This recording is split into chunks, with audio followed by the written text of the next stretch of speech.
Bonjour les amis, c'est Anne Guéquier. C'est avec beaucoup d'émotion que je vous annonce le lancement d'Objectif Métamorphose, le programme qui éveille la conscience.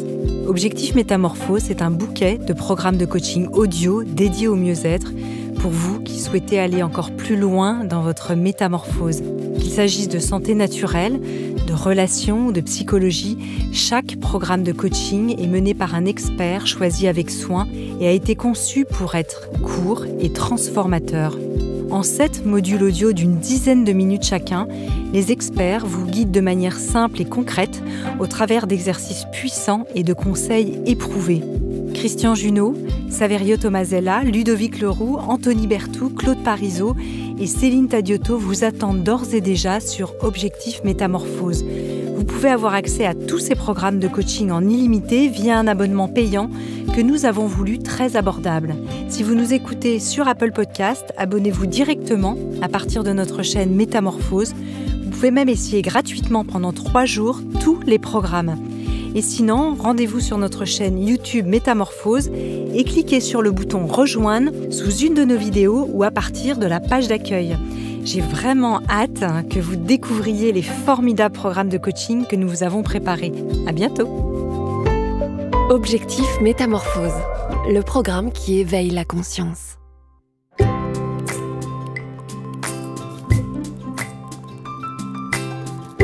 Bienvenue dans cette nouvelle série inédite de méditation avec Cola Zibo. Au sein de son podcast Looping, Cola a voulu mettre en lumière des personnes nous racontant des histoires intimes de transformation profonde grâce à la méditation, sous forme de témoignages et en abordant des récits de destin exceptionnels, de vie passée à la recherche de sa vérité intérieure. C'est pourquoi nous avons eu envie de vous partager ces 3 témoignages de Davina, William et Marina qui sont divisés en 2 parties tous les vendredis pendant 6 semaines dans Métamorphose. Alors avec Cola, plongez dans ces récits puissants de méditation. Métamorphose, le podcast qui éveille la conscience. Il me regarde en rigolant et il dit « Mais tu vas pas le faire ça, tu vas retourner et en tant qu'occidental, maintenant, tu vas amener quelque chose qui est une voix d'occidental de femme qui va pouvoir parler et initier le bouddhisme avec la voix d'une occidentale, la pensée d'une occidentale qui a pour autant le parcours que tu as. » Bienvenue dans Looping, des itinéraires d'aventuriers spirituels. Je vous emmène virevolter dans les multiples virages que prend la vie quand on commence à s'asseoir et à regarder à l'intérieur de soi. Les projecteurs se sont éteints, l'adrénaline redescend. Sur le plateau de Gym Tonic, les décors se couvrent de poussière. Comment reprendre le fil de son histoire et retrouver son silence intérieur lorsqu'on a connu exaltation et célébrité? La première partie de ce podcast s'était terminée avec l'arrêt de la séquence Tutu Yutu, une aventure télévisuelle qui aura duré 7 ans et une fin un peu brusque. Dans cette seconde partie, nous allons plonger avec Davina dans l'exploration plus profonde et plus directe de sa spiritualité. Après une première partie d'existence consacrée à la danse et à différentes traditions d'éveil, la pratique bouddhiste va prendre une place croissante dans son existence et au gré de rencontres décisives, elle va se rapprocher peu à peu de sa voie, celle d'une vie monastique.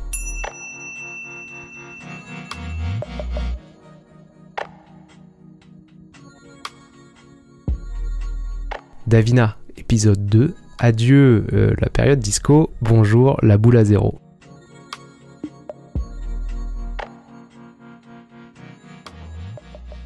Ayant plus de temps, et puis travaillant au niveau de la médecine chinoise, dans la médecine chinoise, il y a tout un volet aussi spirituel profond, hein. Donc ça m'a jamais quitté, mais là j'ai pu rentrer davantage dans toutes ces questions-là. Et à un moment donné, je me suis dit, mais j'ai voulu être religieuse catholique quand j'étais très très jeune. Je ne l'ai pas fait parce que j'ai été danseuse classique à la place. Et j'ai voulu être chirurgien, j'ai pas pu, toujours parce que j'ai été danseuse classique. Bon, la danse classique m'a amenée à la télévision, à faire ce que j'ai fait, donc tout ça c'est fait, c'est fait. Par contre, ce qui n'est pas fait, c'est que je me suis pas réalisée dans le cheminement profond d'engagement spirituel dans lequel je voulais être. C'est vrai que j'ai toujours eu une foi inconditionnelle. J'ai fait la part des choses, j'ai regardé tous les courants que j'avais pu traverser durant donc toute cette période de vie. Hein. Là, j'avais 40 ans, voilà, à peu près. Hein. Et là, je me suis dit, mais j'ai traversé les courants religieux catholiques, les courants religieux bouddhiques, hindouistes, les courants initiatiques ésotériques de toutes sortes.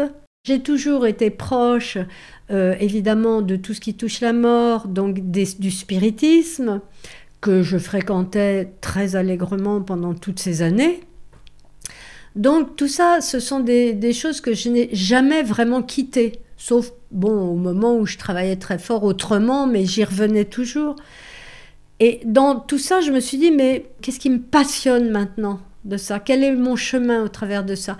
Et je me suis dit, voilà, le bouddhisme, c'est quelque chose qui correspond à l'époque, parce qu'il n'y a pas l'enfermement religieux sectaire au point, en tout cas au point, je dis bien, de la religion catholique.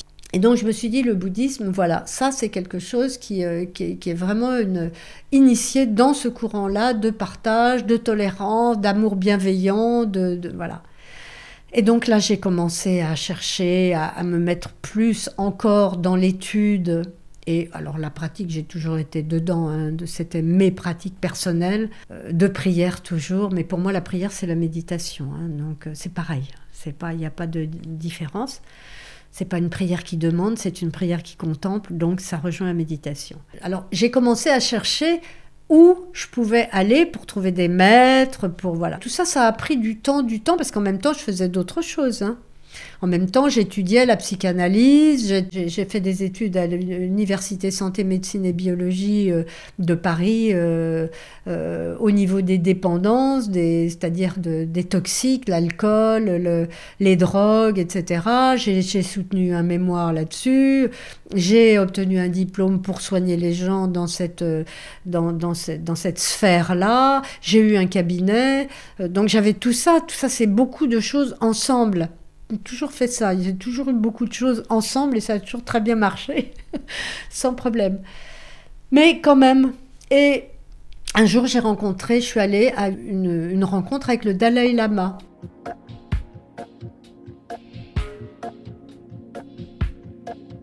Le Dalai Lama est venu à Paris, au Zénith ou au Palais des Sports, je ne me rappelle plus très bien, mais enfin quelque chose comme ça. Et là je suis allée le voir, mais j'ai participé à toute la semaine où il était là et les initiations qu'il a données. Mais avant ça, étant donné que j'étais journaliste, j'ai fait un article, je voulais faire un article sur l'avenue et sur le Dalai Lama. Enfin, j'étais invitée dans un hôtel où le Dalai Lama avait une salle où il recevait tous les médias et j'étais au premier rang. Et quand il est entré, le Dalai Lama, il a regardé les gens comme il fait toujours, il est arrivé vers moi et il m'a serré la main. Et au contact de sa main, il s'est passé quelque chose que je suis absolument incapable de dire. J'ai su à ce moment-là que c'était cette direction que j'allais prendre. Je pars à ce moment-là dans ma tête en recherche de tout ce que je vais pouvoir faire pour le suivre. Je contacte différents centres. J'ai des contacts comme ça, très épisodiques, très bons. Jusqu'au moment où l'idée me traverse la tête de prendre des vœux monastiques. Et je me dis, c'est ridicule comme idée. Je voyais ces moines occidentaux avec la robe bouddhiste et leur attitude, et je me disais...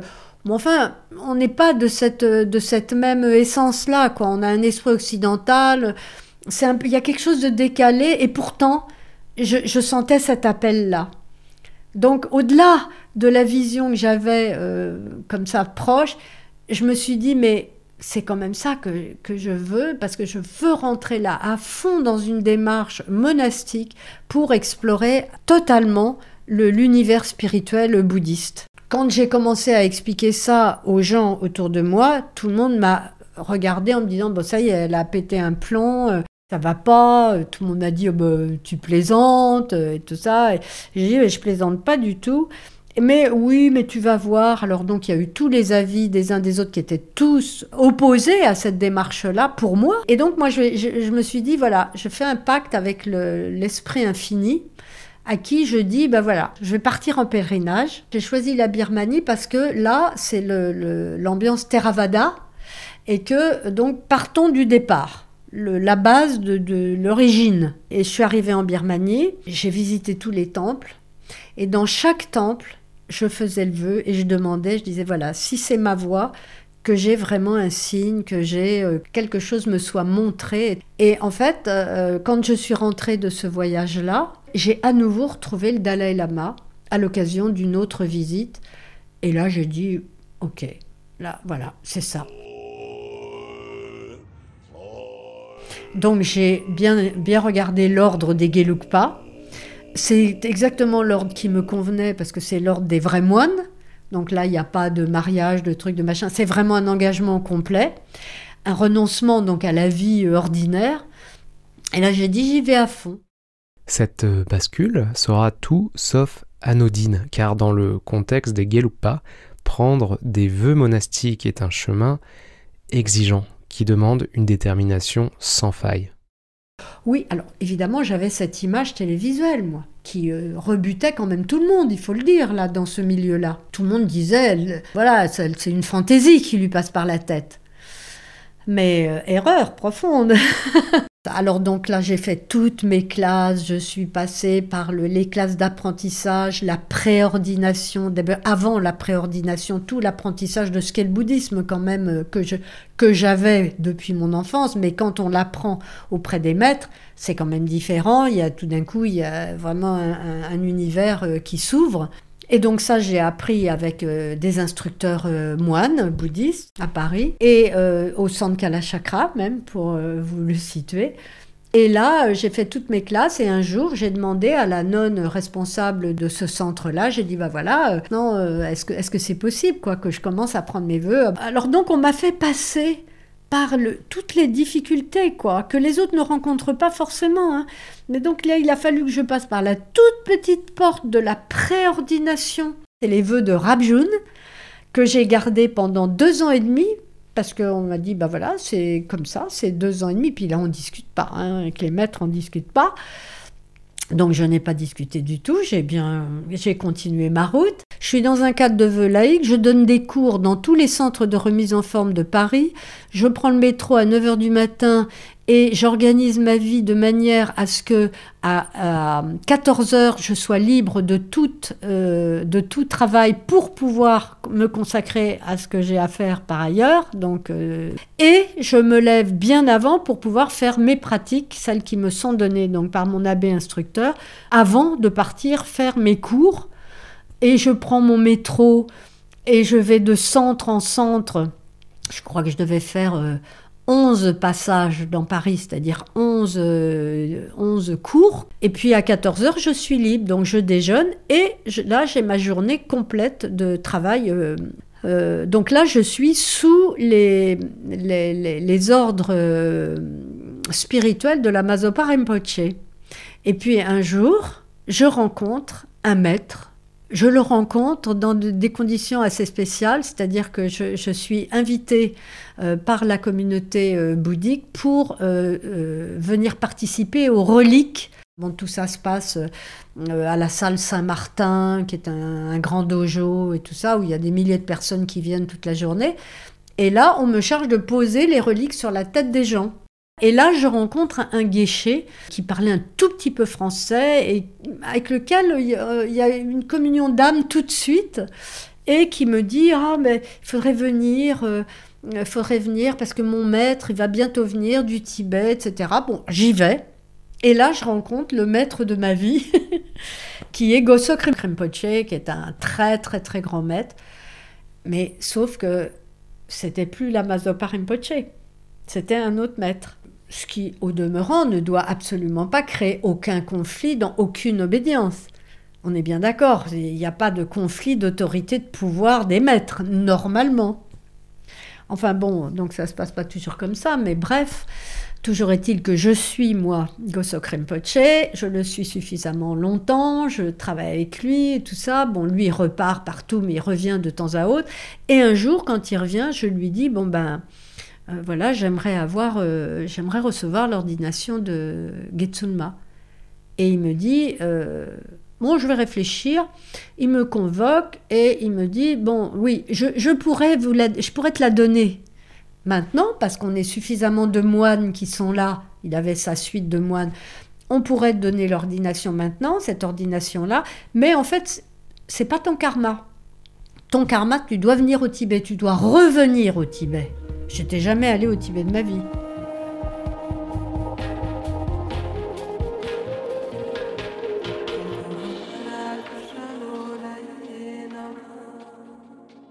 Le temps passe, et quand il revient, je lui refais la requête, et il me dit, bon bah d'accord, j'organise un voyage, voilà, on fait ça. En fait, Davina ne va pas partir seule, mais avec celle qu'elle appelle désormais sa sœur d'âme. Il s'agit d'une journaliste qu'elle a rencontrée quelques années plus tôt dans les centres de remise en forme où elle travaillait à Paris, et c'est avec elle qu'elle va vivre cette grande initiation. Et donc là, je suis partie au Tibet et je me suis retrouvée là, un voyage exceptionnel. Donc où là, on est allé dans des monastères magnifiques et où on a trouvé il nous a indiqué notre monastère qui est le sien, un des siens, qui est le monastère de Golok, dans le Kham. Et là, c'est un monastère qui a été construit par un des disciples de Lama Tsongkhapa pour Lama Tsongkhapa. Donc c'est un monastère où il n'y a évidemment pas du tout d'électricité, il n'y a rien du tout, c'est de la terre battue, il y a les tapis sur la terre battue et tout ça. Et très curieusement, j'ai retrouvé exactement l'exact endroit d'un rêve que j'avais fait 2 fois de suite de cet endroit-là. J'ai retrouvé l'endroit et c'était cet endroit-là. Avec exactement la terre battue, les tapis sur la terre battue, les poteaux là où ils étaient, enfin les colonnes du temple, etc. Et là, j'ai dit, je me suis pas trompée, quoi. C'était vraiment là où je devais revenir, effectivement. Et lui m'avait dit, tu reviens au Tibet. Et là, on a donc reçu cette ordination, comme on reçoit une ordination au Tibet quand on est tibétain. C'est un Golok, c'est un monastère où il n'y a que des moines. On est au Tibet, hein, à 4000 mètres d'altitude. Il n'y a pas âmes qui vivent et il n'y a que des hommes. Et Gosok Rinpoche nous dit le soir, alors qu'on n'avait pas le droit de dîner, hein, on ne dîne pas pendant 2 jours, hein, quand on vient de recevoir l'ordination, parce que en fait la nourriture évidemment alourdit les corps subtils et que quand on vient de recevoir ce genre de transmission, on essaie de le garder pour que ça s'imprègne vraiment en profondeur. Et là, il nous dit, lors du dîner, vous voyez, c'est votre monastère, vous pouvez rester là, hein, si vous voulez.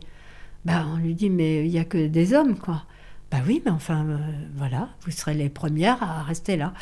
Et puis, il me regarde en rigolant, et il dit, mais tu vas pas le faire, ça. Tu vas retourner, et en tant qu'occidental, maintenant, tu vas amener quelque chose qui est une voix d'occidentale de femme qui va pouvoir parler et initier le bouddhisme avec la voix d'une occidentale, la pensée d'une occidentale qui a pour autant le parcours que tu as. Voilà, donc c'est comme ça que ça s'est passé. Donc on est revenu, on a réfléchi. J'avais cette propriété ici depuis très longtemps. Et là, j'ai dit, on va faire vraiment la maison du Bouddha. Et ça a commencé comme ça. Et là, en réponse à ce vœu, finalement, qui était au début une ébauche dans notre esprit, tout est arrivé. Des textes qu'on ne demandait pas, des textes anciens, des statuts, des choses qui nous étaient données. Enfin, tout nous montrait que oui, c'était ça qu'il fallait faire. Et donc, on a construit Chokorling comme ça, voilà, avec évidemment au départ un Geshe qui nous a aidé, un Tibétain, qui nous a complètement aidé à organiser le premier temple, qui est le temple de Shakyamuni. Donc faire venir tout ce qu'il fallait, nous-mêmes après ramener de nos voyages au Tibet les tankas, les statues, recevoir des maîtres donc qui eux-mêmes apportaient des éléments qui ne sont pas des éléments de décoration, qui sont des objets sacrés qui permettent justement d'élever la vibration d'un lieu. Et puis tout ce qui a été fait ici, à partir du moment où on l'a décidé, on n'a jamais cessé d'entretenir ce lieu de manière spirituelle par la pratique. Et ce qui fait que chaque personne qui rentre ici dit, même des gens, des ouvriers de la région qui viennent, ils disent « Ouf, on se sent bien, là, il y a une espèce de paix, il y a quelque chose qui règne. » Voilà, c'était l'histoire de Davina, celle d'une vie à explorer les ressorts du corps et de l'âme. Elle aura connu les scènes d'opéra et les cérémonies d'ordination en présence des plus hauts dignitaires bouddhistes. J'ai enregistré cet épisode chez elle, dans le centre de Chokorling, qui se situe près de Poitiers. Si à l'écoute de ce témoignage, vous ressentez l'appel de pratiquer avec elle, sachez qu'il y a régulièrement des retraites, des stages de yoga et des célébrations aussi organisées là-bas. Je vous invite à consulter le programme sur le site www.chokorling.com, CHOKHORLING.com.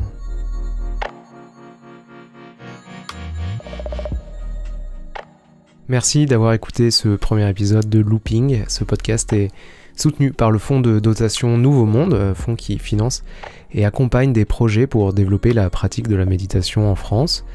Ce podcast est diffusé sur l'application de méditation Mind si ça vous intéresse, sur Métamorphose et ainsi que sur la chaîne de Looping où vous trouverez aussi des épisodes bonus. On se retrouve la semaine prochaine avec un nouvel épisode. Cette fois-ci, nous rencontrerons William et sa vie faite de beaucoup de violence et de repentir. Bonne méditation à toutes et à tous. À la prochaine. Ciao. Bye bye.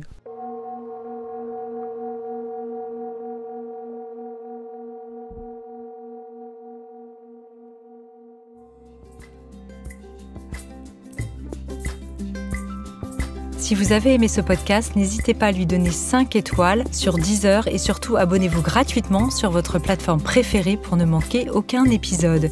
Découvrez mes invités en avant-première sur Instagram à l'adresse Métamorphose Podcast et abonnez-vous aussi gratuitement dès maintenant à la newsletter Métamorphose pour être au courant de nos conférences, ateliers et de nos dernières actualités.